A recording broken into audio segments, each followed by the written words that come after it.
Good morning, everyone. This is John Shaw, the director of the Paul Simon Public Policy Institute at Southern Illinois University in Carbondale.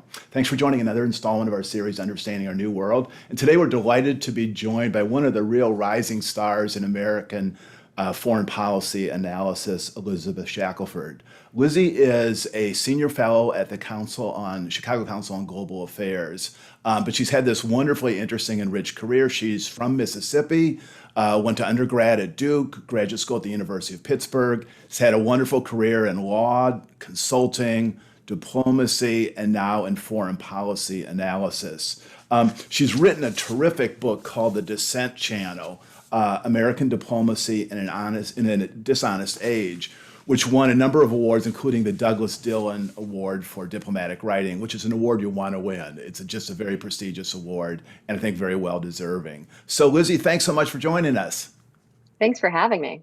Great. And I should add that Lizzie is joining us from Vermont. So the leaves are, she says, spectacular, but starting to decline a little bit. So she's gracious enough to join us. Well, Lizzie, talk a little bit about your background. I mean, I know you're from Mississippi, and then you made your way to Duke and then the University of Pittsburgh. I know that a lot of years transpired, but what tell us a little bit about that path from Mississippi to Duke and then on to law school. Sure. Well, I knew at a pretty young age that I wanted to do something involved in kind of justice and probably law. My father was a Mississippi lawyer, and I wanted to do something international. But unlike a lot of people who end up in foreign policy, I didn't have any exposure to diplomats, diplomacy, or really even federal government. Coming from Mississippi, it was a pretty small universe there. So I started to see more of that as I went to Duke, and I did a study abroad in South Africa, which I selected because I was really fascinated by the apartheid history and how it might kind of mirror some of my own home state's background. And so when I went to spend what was supposed to be a semester and turned out being a year, I just became really fascinated by both the history and the politics of the Southern African region. So that really set me on a path to want to do something more international and something really focused on the African continent. And of course, law school was something I always expected to do. I kind of thought I'd be a lawyer for a little longer than I was, but law school was another place where I had some really great experiences doing some internships overseas, and it just gave me a taste and flavor for wanting to explore and getting to know new places. Well, in your book, you dedicate it to your grandfather, and you say, who inspired me to travel and encouraged me to write. I might have become an entirely different person without him. Tell us a little bit about your grandfather. So my grandfather was the one who told the stories of all of the travel that he'd done in the world. He worked for Westinghouse, big company based out of Pittsburgh. So my dad's side of the family is from Mississippi. My mother's side was from Pittsburgh, and they were much more worldly. Got to travel a lot more, and he told me stories from early days of traveling around to look at different factories they had in different places, and his stories were always humorous and interesting, and probably scarier than they sounded when he told them.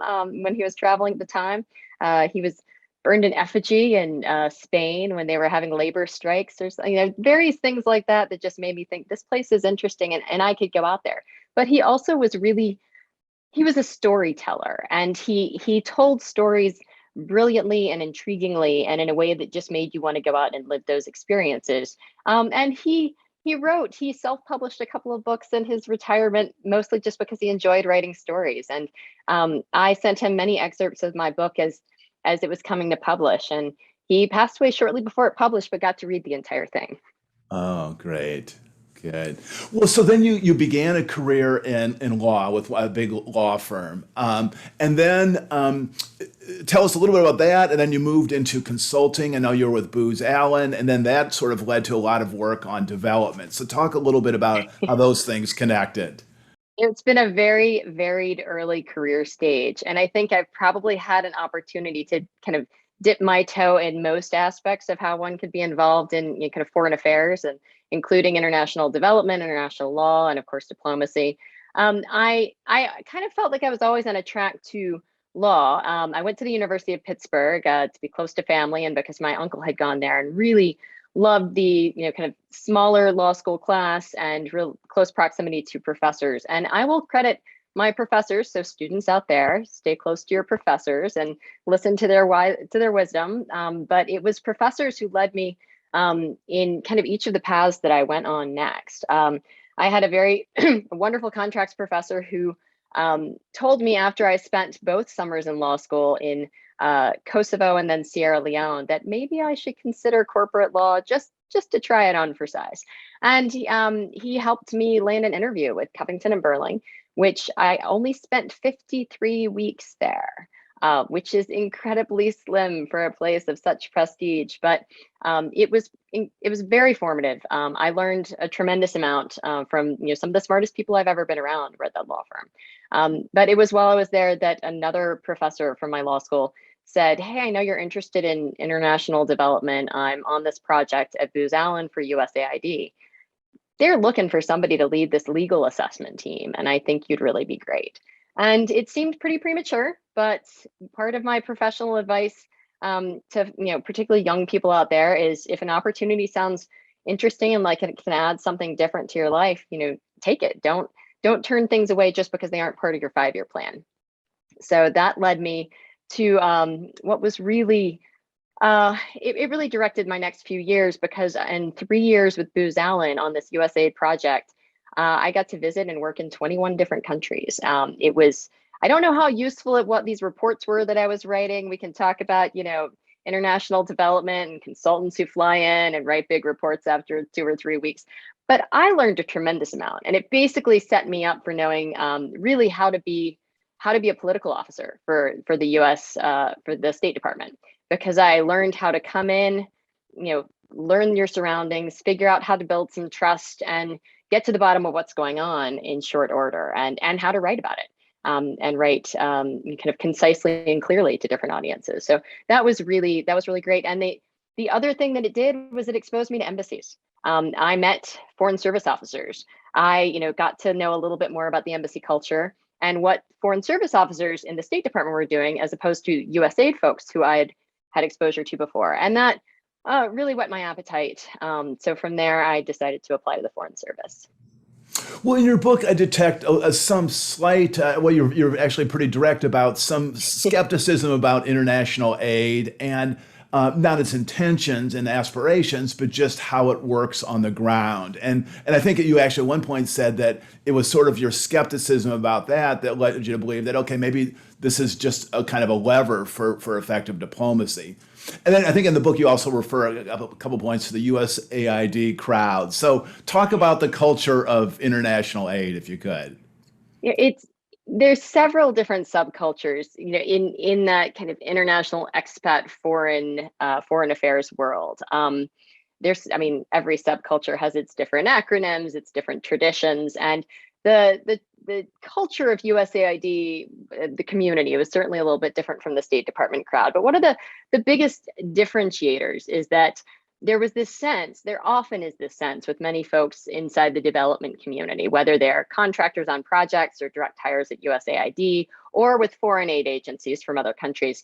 There's this sense that what they are doing is more altruistic than a foreign policy imperative. Now, I'll say there are differences in that community. There are certainly people who understand fully that this is a lever of our foreign policy, but there are a lot of folks, particularly on the humanitarian side, that don't like to see it that way. They want to see it as kind of more pure.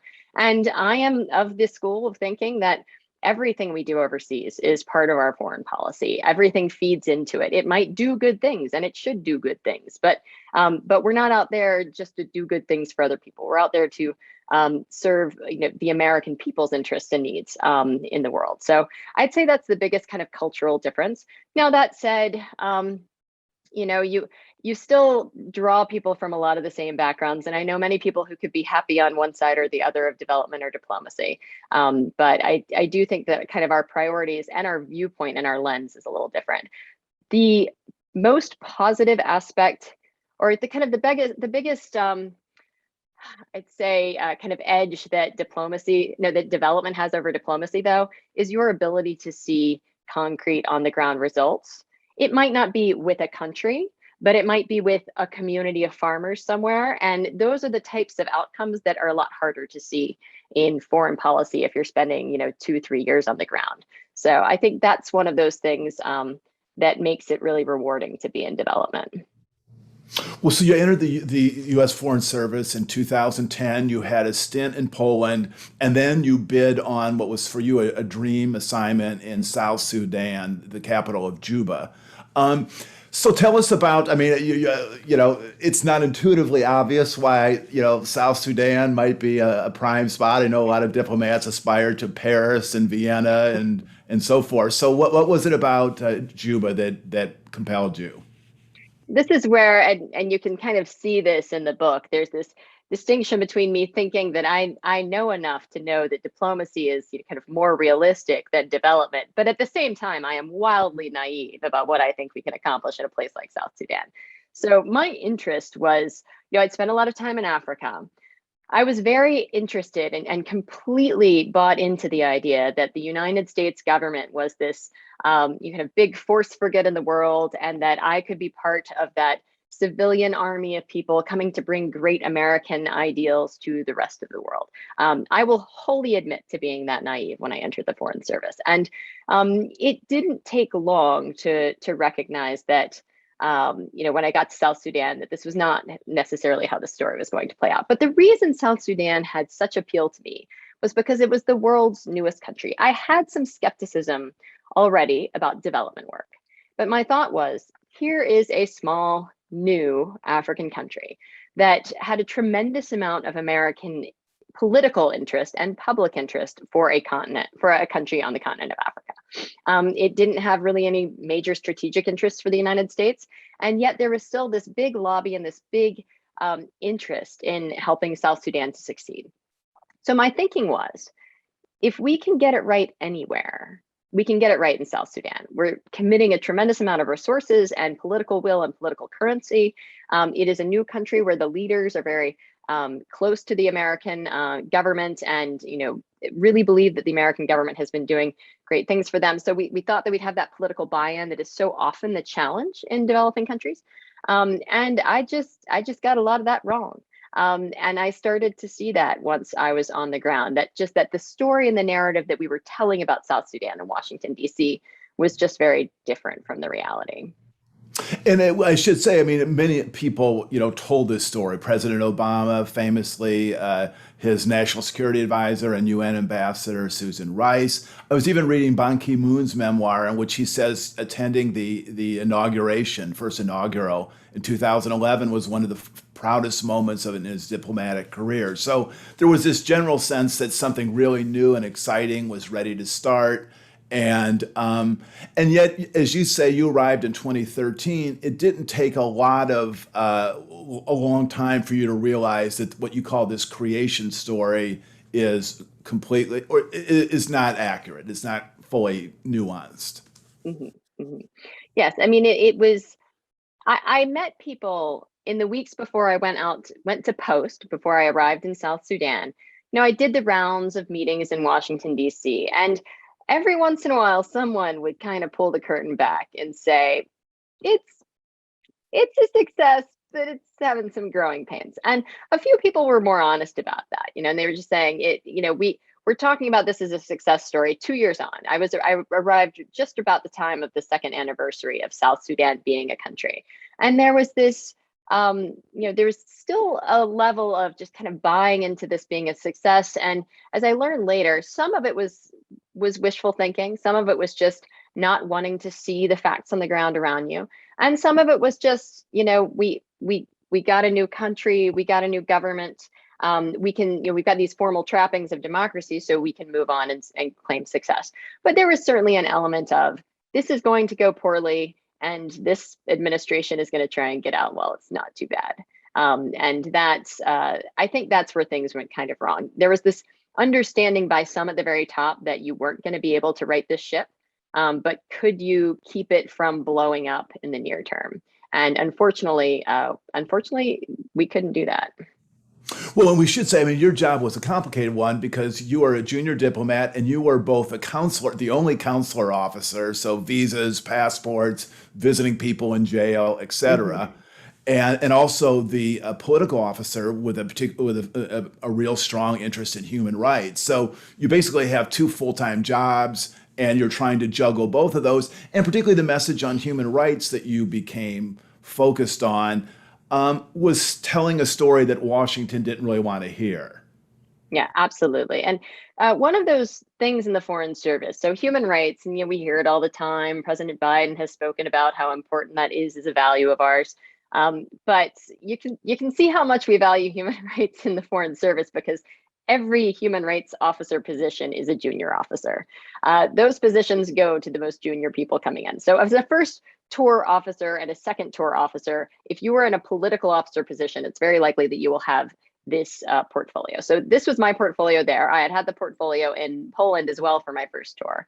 And then there was a senior political officer to me who covered politics, which we care about, generally speaking. I mean, this is all kind of gross generalizations, but to be fair, we care more about and focus on the politics, and the human rights is kind of a subtext under that. But I actually found that while it was very difficult to have two jobs in such a challenging place, the consular work really did give me insights into the human rights work that I wouldn't have had otherwise. Because the number of, I got to visit prisons, secret prisons, jails, the hospitals, the morgue, places like that I had to go to for my job, assisting American citizens in distress.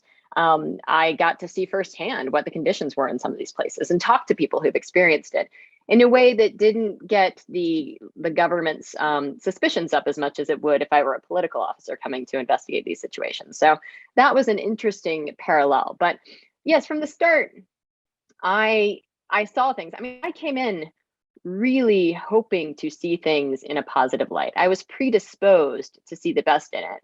And yet it still became very evident to me early on that we were turning a blind eye to some really horrific behavior by the government security forces, and by a number of people down the government chain. Well, you tell one story where I think you visited an American, maybe who was held by the security forces and detained for 2 or 3 weeks. And the response you got from some of your superiors was, well, at least they're not torturing him, which seemed to be a fairly low bar of acceptable behavior for a government that's accepting lots of our money. Yes, I mean those were the signals to me early on. And I had this initial reaction, which I think a lot of people who are pretty junior do, which was, all right, the people with more experience, the people who've been around the block, the folks who served several more tours, our leadership, are telling me that this isn't a big deal. So maybe I'm wrong. Maybe this isn't a big deal. But I could not square that with the fact that South Sudan was not a government with which we had a difficult relationship. I mean, it became that, but it was a government with which, which was dependent almost entirely on our financial and political support. So to me, it just didn't seem to add up. The fact that, if we couldn't push back on a government like the South Sudanese government at the time, I just kept thinking, how on earth are we ever going to push back in situations where we do have a lot more geopolitically at stake? How are we going to push back on the Saudis, for example, where we have so many other, difficult challenges to try and address bilaterally? I mean, this was a place where it should have been pretty easy for us to say, if you're going to do X, we aren't going to support, that government ministry. And even those decisions were really hard. Well, let's talk about some of the broader themes that I think that your specific story illuminates. And one is just this, and it's kind of a classic in diplomacy, about the differing perspectives from people in the field and those in Washington. I mean, it's been almost a cliche, but the folks on the ground oftentimes see a very different world than the people in Washington. People in Washington say you don't see the big picture. People in the field say, man, you have no idea what's really going on. Talk about that tension. Yeah, that tension persists so strongly. And one of the things that I came to learn, kind of after I left South Sudan, and with more reflection and more conversations later with people that, who had been senior to me out in the field, was in some ways some of the conversations I had with both, kind of my boss and our ambassador and our deputy chief of mission there. In some cases, they were trying to kind of represent Washington view, and they probably came down on those decisions and those ideas a lot more closely aligned with where I was. But they understood more just the role of the field being to implement what Washington tells you to do. You inform Washington, but you implement the policies that are set down. So I think, I probably misunderstood when I was at Post how many more people kind of knew and appreciated the challenges and that some of these decisions were bad. But it is that situation where Washington has the final say. It always does.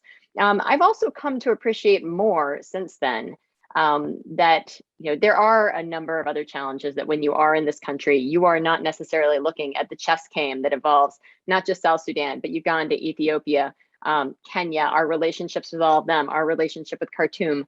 So those are valid issues. But for me, at the end of the day, you should be able to factor all of that in and still focus on the long term and what will promote long-term stability and security and our long-term interests and goals in this region. And I still feel as though Washington in particular remains hampered by inertia and a short-term view of how are you going to keep things stable in this much shortened timeline, perhaps related to election cycles and that type of thing quite frequently. Well, we talked about as well. I mean, just the discrepancy, obviously, in power between South Sudan and the United States. And the South Sudan was, in some sense, in a real sense, just the dependent, and yet they exerted far more leverage on the United States than maybe classic international relations theory would have. And I sent you a quote the other day, which I love, and it's from Barbara Tuchman, one of my favorite historians, who wrote, "In a dependent relationship, the protege can always control the protector by threatening to collapse." Talk about that, about the fact that on the surface we should have had enormous leverage on this government, and yet everyone was reluctant to use the leverage. I love that quote, and I find it so incredibly true and applicable to not just South Sudan, but so many of these relationships. With South Sudan, I remember my ambassador was trying to explain to me just how little influence we had in some of these things, where I, as this junior officer, was like, surely we can tell them to release this American. And she told me a story about how not that long before I'd arrived, South Sudan decided to cut off the oil that was transporting through a pipeline through Sudan to get to port to sell. South Sudan was upset about, I mean, I won't go into all the details, but it was about the tensions between the relationship with Sudan. South Sudan is massively dependent on the oil revenue. It's not a massive amount of oil, but it is certainly enough to be the most significant revenue generator for the South Sudanese government. Sudan, but they have no way to get out but the pipeline through Sudan, so they're constantly negotiating that issue. But South Sudan was upset. The government of South Sudan said, "Fine, Sudan, we're shutting it off." Which is basically cutting off your nose to spite your face, caused a massive economic issue for South Sudan. And what we learned, and what I would proceed to recognize in my own experience, is that the South Sudanese government was really just basically a rebel group, kind of put into a position of power. They would say, in various members of the government would say to us at different times, we'll just go back to the bush. We've done it before and we'll do it again. And when you have people who are kind of willing to cut off their nose to spite their face, it is really hard to have much influence over them. But we did absolutely, like that quote that you just said, we continued to provide extensive support because we wanted to keep it afloat. And we almost wanted to keep it afloat more than the South Sudanese government wanted to. And if you want it more, then the host country, you're going to lose that fight. Right. Well, another big picture observation that leaps out of your book is just how difficult it is for governments generally, but particularly the United States government, which is so broad and so many various interests, to just reassess and rethink assumptions and just pull back and say, hang on a second, do we got this right? And that was, as you had said, a lot of folks bought into the creation story. There was a lot of tangible evidence that story just wasn't playing out. And yet it was just so hard bureaucratically for the government to pull back and say, come on, let's just rethink this fundamentally.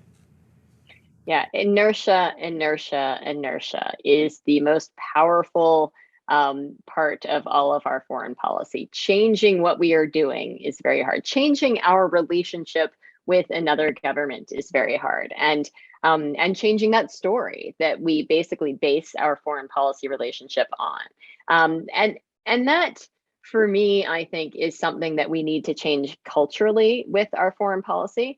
There are benefits to consistency and to not changing, on a whim.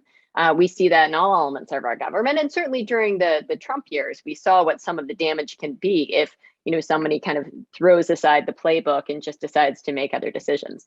In some ways, though, we kind of saw the whole building won't collapse if you do that. I mean, that was one of those interesting kind of unintended lessons of the Trump years, is that you could see that decisions could be made that totally threw out what we'd done before. And it wasn't always the great decision.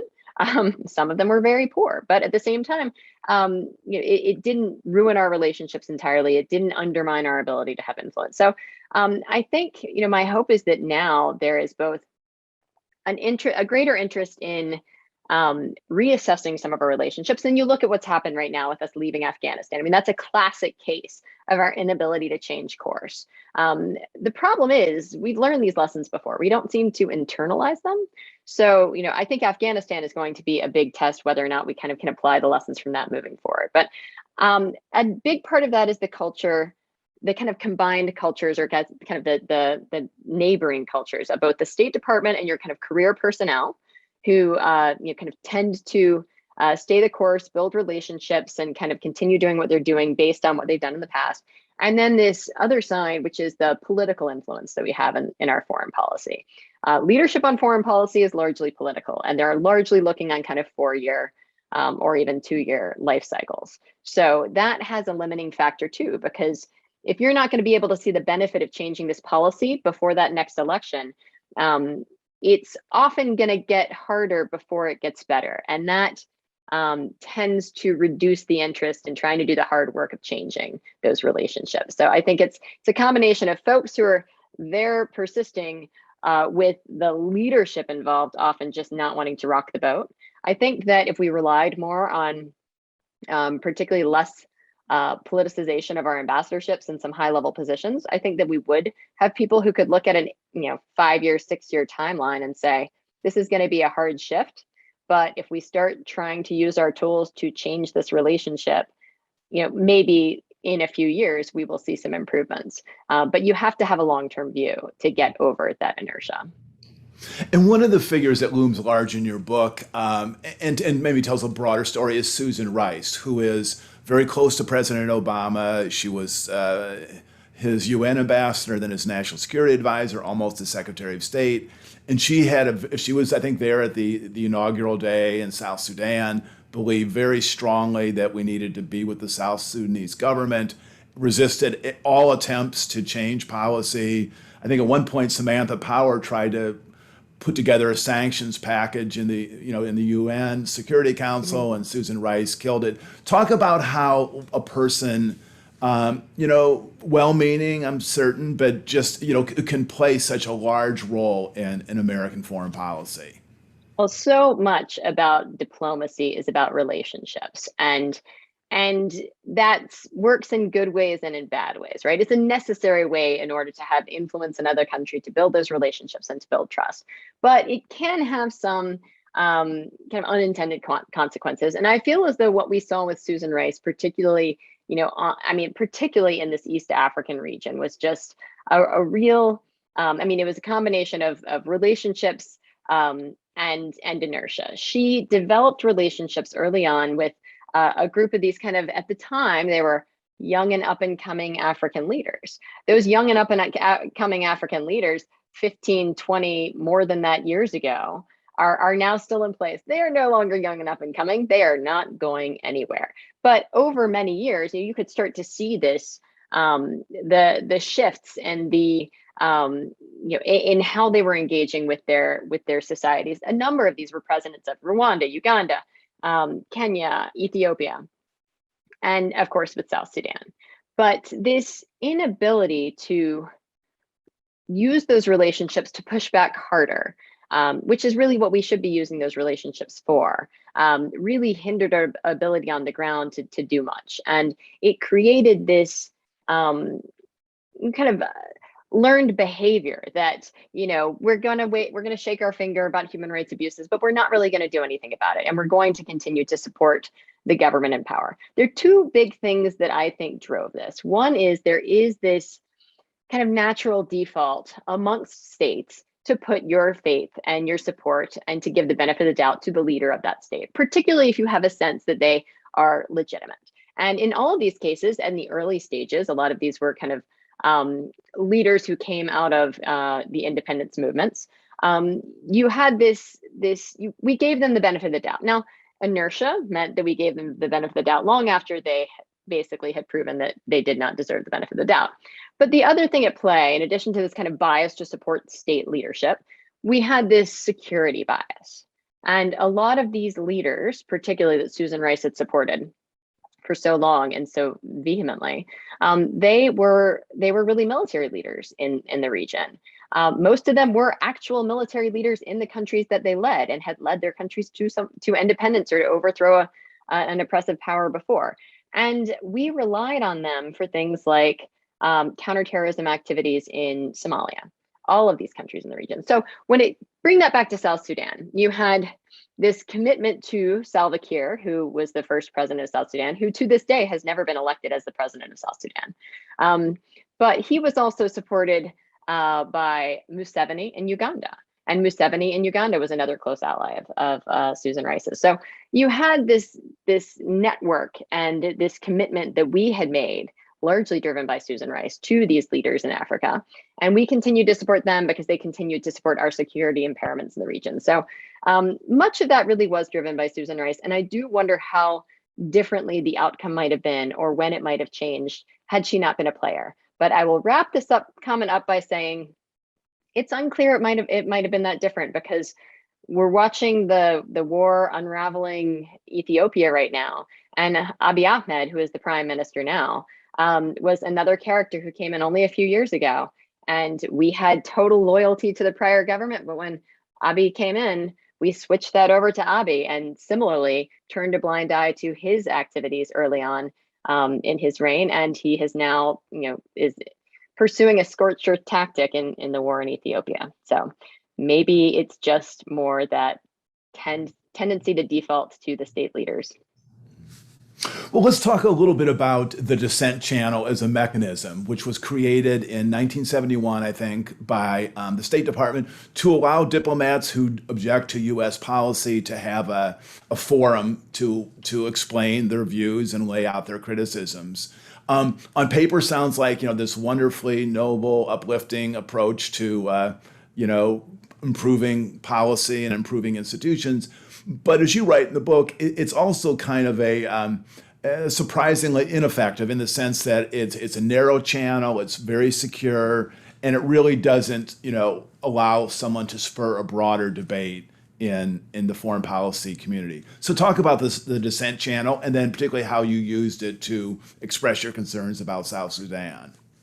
It is a unique tool in the federal government, and one thing that I've learned in the years since is that it's really well respected as an idea in other parts of the federal government. I have military colleagues who have talked about how neat it is that the State Department has this formal channel and how they wish that they had something similar. But yes, as you have suggested, it doesn't always work out that way. There are conflicting reports over whether or not it really was created to foster debate, or whether it was created just to have this outlet for frustration by folks on the inside. Because of course, the time period when it was created was the Vietnam War. And that was a time when you had a tremendous amount of kind of internal opposition to what we were doing in Vietnam and a lot of frustration. You had rounds of resignations similar to what we had, a few years ago in the early Trump years. And there was this idea that if you could give people an alternative to resignation, if you could let them air their concerns and kind of get those out in the open, that would be healthier for the profession. And I believe that it is in that mechanism, but it's not effective at actually promoting kind of critical self-reflection of the policies that we have. And I think that a lot of people feel like that's what it's meant to do. One thing I learned after my book was released, actually, I had no idea that, and some people who'd been in the State Department at the time the Dissent Channel was created reached out to me to let me know that there had been this lunch group opportunity where the Dissent Channel was not just this channel, it was also, they promoted these discussions where high level officials in the State Department would sit down with people who had concerns, and they would have an opportunity to really discuss what their views were on this. Now, this kind of lunch group fell away over time, but I've heard folks inside the department talking about now how can they make the Dissent Channel a better tool that really does bring new thoughts. Again, this gets back to inertia. How can you overcome inertia? You can overcome inertia by promoting critical self-reflection on what we're doing and taking those moments to pause and say, is this going where we want it to? Is this doing what we were anticipating, or do we need to change course? I think with a number of dissent cables having been leaked from the State Department in the past few years, the general public knows much more about what this is. But there's also this concern on the inside that if people are leaking it, it's obviously not accomplishing internally what it's meant to do. So my personal experience with it was, I left South Sudan and remained very frustrated at watching our policies there continue on the same path of supporting the government and continuing publicly to speak of, kind of violence on both sides when we knew that the greater harm was being caused and initiated by the government and its forces. And I felt very frustrated. I'd spent a very dramatic and a dramatic year in South Sudan and felt very close to that issue and wanted to see it resolved. So I spent a lot of time when I was back in Washington, and the year following, I was on a tour in Washington, talking to people, going to talk to the special envoy about it, and trying to find a way to, kind of figure out why we weren't changing it. But the Dissent Channel was the course of last resort. And that's what it's intended to be. When I had done everything I could on the inside of the mission and coming back to Washington, trying to raise awareness of the need for accountability, of the need for us to start calling out who was causing the violence, I decided to write a dissent cable myself. My predecessor, who had been the human rights officer and consular officer before me, co-authored it with me. And there were a lot of other, as I call us, worker bees, who felt similarly. I mean, my positions weren't rare. They were just kind of captured in the middle ranks of the Foreign Service and USAID and the National Security Council. So I got a number of people to sign on. But my experience with it just showed me that that was a futile exercise. You get back a response. It's required by law, by the regulations in the State Department that they respond to you. But of course, it wasn't going to change anything because we already, we were on a course, and a cable message written by a junior officer was certainly not going to change that. So you sent this dissent cable in 2015. The Obama administration ends. President Trump comes to office. Secretary Tillerson is the Secretary of State. We've all, lived through those 4 years. But, and I guess it was November of 2017, you basically said, I can't go on doing this. And you wrote a resignation letter that, went viral.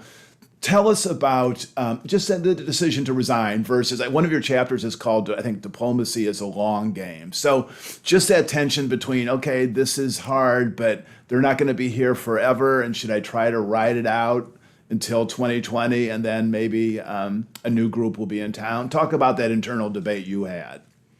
Well, I had that debate, and hundreds, if not thousands, of other people at the State Department had that debate as well. I mean, it was one of the most popular conversation topics in the lunchroom in the State Department and in every embassy.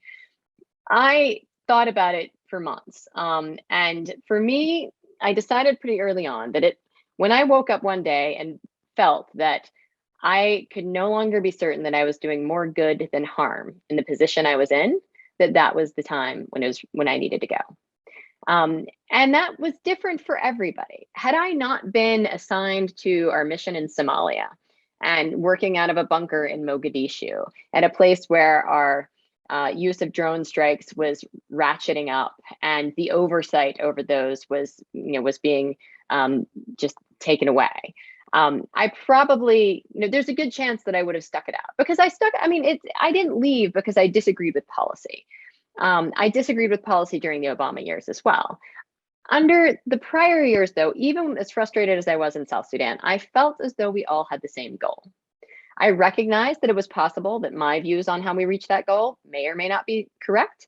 I recognized that there were other factors at play, but I felt like we were on the same team and our leadership was trying to get the same goals as me, which was more security and prosperity in South Sudan and peace in South Sudan, which was in our national interest for a variety of reasons. Peace and stability in that broader region. And I just didn't feel the same way under Tillerson's leadership in the State Department. It was a number of things coming out in public. It had to do with a broader picture, things like shithole country comments and things of that nature. But it also had to do specifically with my work in Somalia. So I think it wasn't one thing that pushed me over the edge, but I did wake up one day and thought, I can't be certain that I'm not going to be involved in something that's both very dangerous and detrimental to our national security interests. So that's when I decided to resign. And the letter, I will say, I reached out to my career development officer, going through all the administration and bureaucracy in Washington, D.C., and said, okay, I'm going to resign. He sends me this checklist. And like number 12 on the list is write your resignation letter to the secretary. And I was like, oh, I get to do that.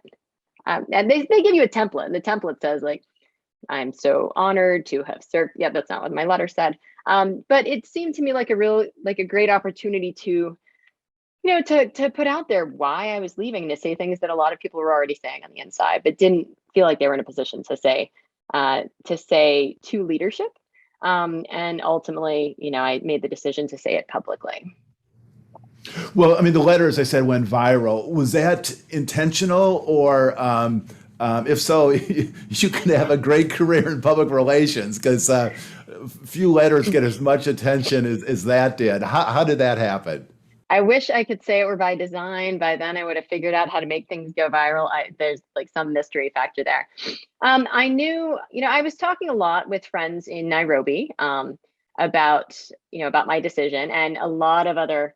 A lot of people in the press and in the diplomatic community there were very interested in what was going on in the U.S. and with the State Department. And a friend of mine in journalism suggested that I share my letter with somebody who was writing a piece on the State Department.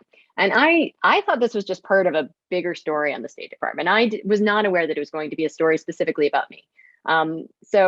But as the type A personality that I am, that most people in the State Department are, I wasn't about to leak a letter. I knew that as somebody who at the time was still inside the State Department would have to kind of go through the process to make sure that it was at least not prohibited.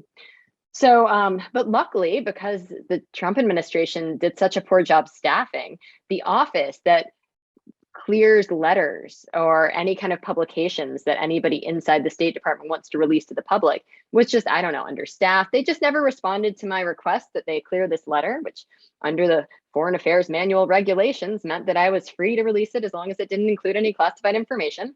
So I checked that box. I shared the letter with a reporter and was very surprised when my sister messaged me to tell me that while I was in rural Kenya, that my letter was on CNN. So that was how that happened. It was unexpected, but it gave me this sense that Americans care about what happens in the State Department. I mean, in the 7 prior years that I had been a diplomat, the State Department was never in the news, and then all of a sudden it's in the news all the time. And that I was in a position to be able to talk about that. And talk about it to the American public and make them understand why diplomacy is important and why what we do is important out in the world. So it was a really remarkable moment for me. That letter going viral really changed my approach to what I was going to do next, and showed me that I could that I could use my voice to inform Americans about what we're doing overseas. Well, your voice is being heard in a lot of channels. You're based out of the Chicago Council, living in Vermont, but you're writing a lot. I've seen several of your really interesting essays in the Chicago Tribune, and I wanted to focus in on a couple themes that you've been writing about a lot. One is your support with some of the broad rhetoric coming from the Biden administration, but you're concerned that the policies are not changing significantly enough, that there's still a lot of nationalist tones, a lot of unilateralism. Tell me where you think things stand now in terms of the Biden administration turning the page and showing that America is, quote, back.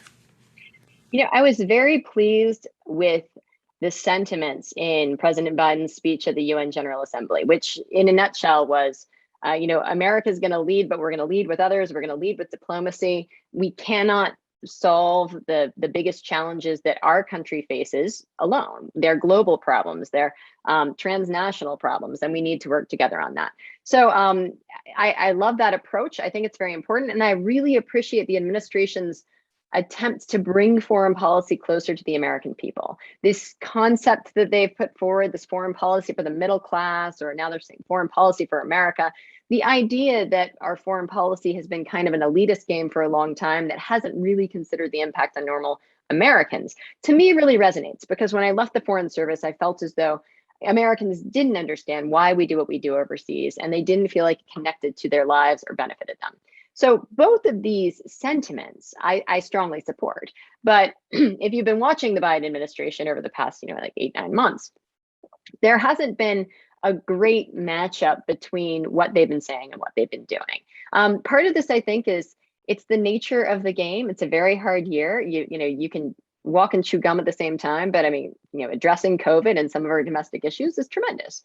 So I do give some credence to that, but I am waiting to see if that speech at the UN General Assembly last month really is a turning point, because there have been a number of missteps by the Biden administration over the past few months in particular that have made our allies and friends around the world say, are you different?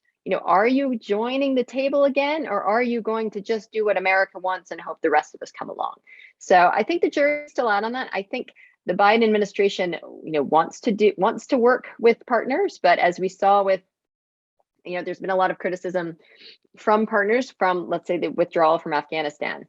There's some kind of different stories out there. Did we not consult with our partners, or did we consult extensively with our partners in NATO, but then just disagreed with them about the withdrawal anyway?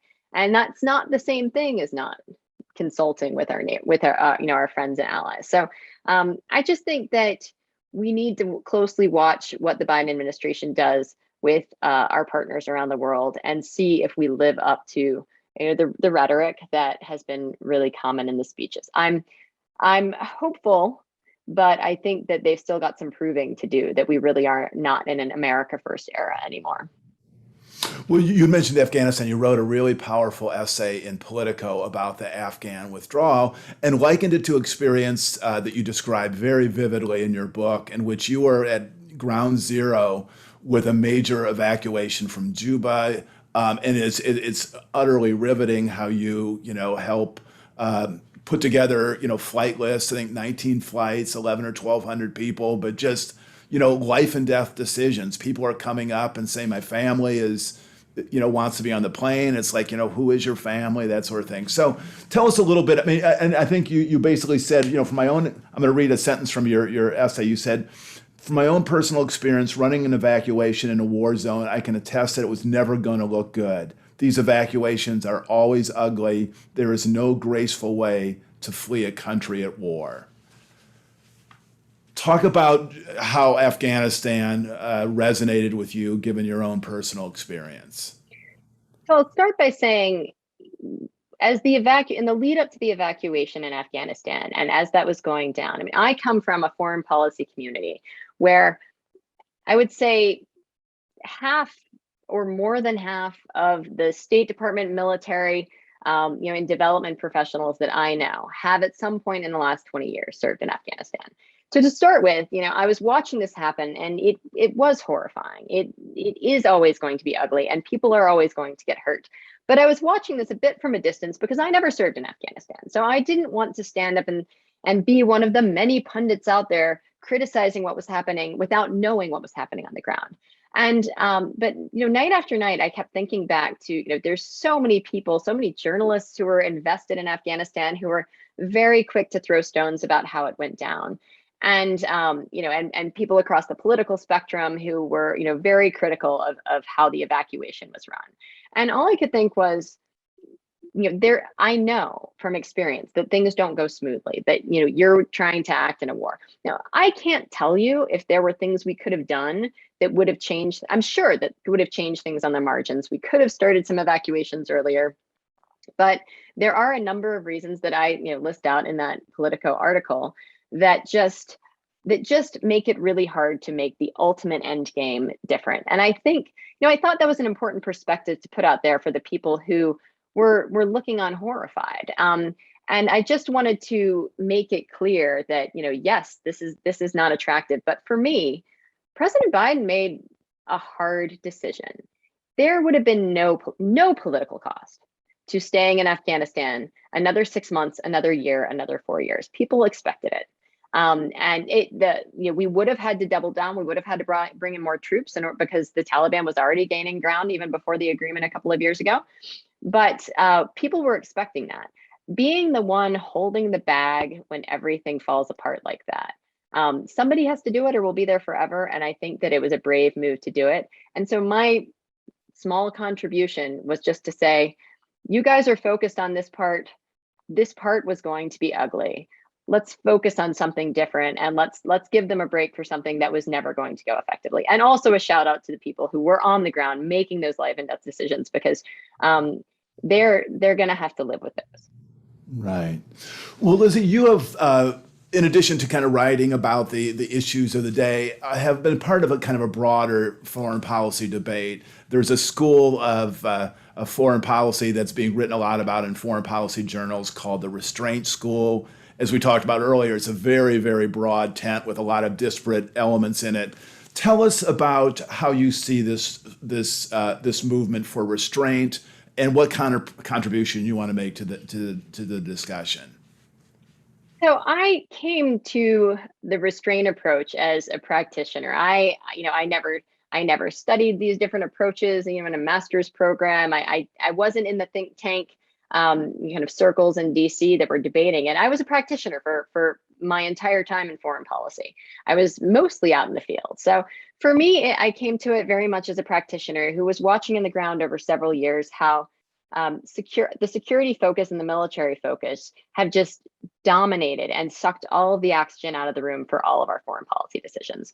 And it doesn't just affect things like, where I was in my last posting in Somalia, but it affected South Sudan as well.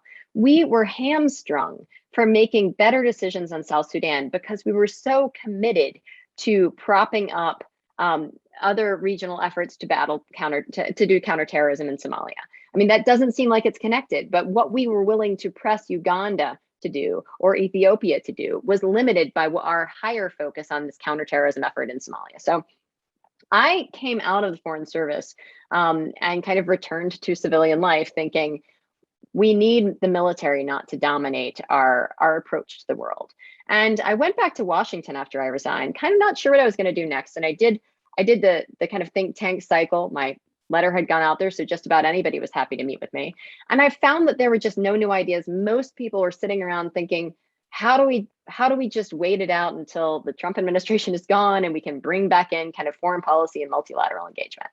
And I wasn't very impressed because I felt that there were a lot of problems with our foreign policy, and returning back to kind of the status quo ante wasn't going to be enough. So then I came across the folks who were in the early stages of setting up the Quincy Institute, which is this think tank that focuses on a restraint approach. And without even knowing the terminology at the time, I realized quickly that I aligned with kind of the fundamental core ideals of more diplomacy, military intervention as a tool of last resort, only in the defense of core national security interests.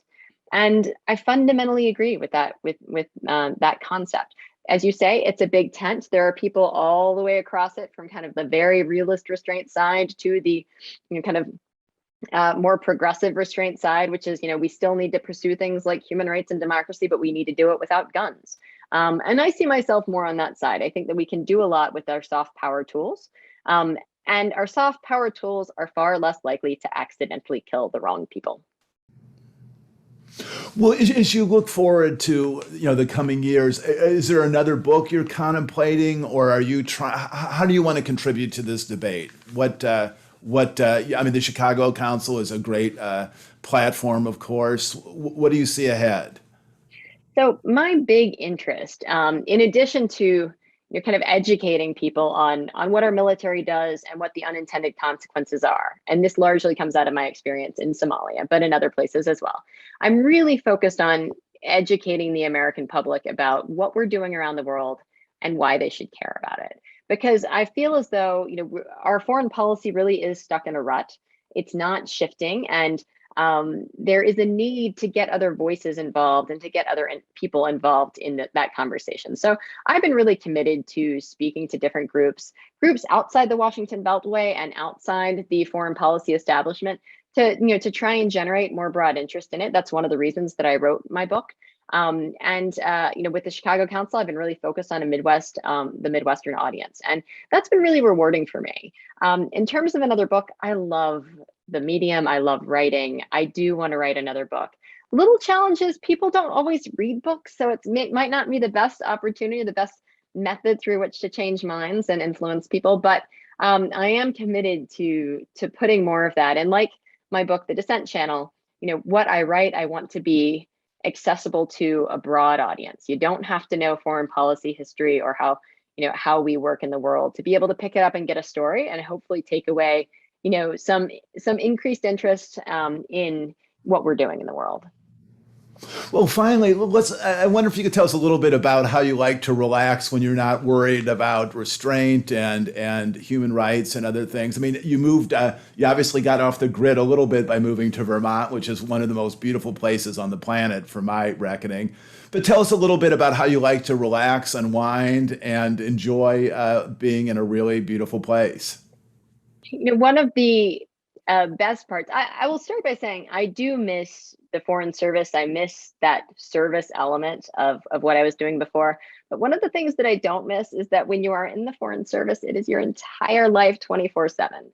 And this ability to step back, to move to a rural place in the mountains where I enjoy mountain biking and skiing and running and all of these fun outdoor activities, is that I've also been able to take time to think more.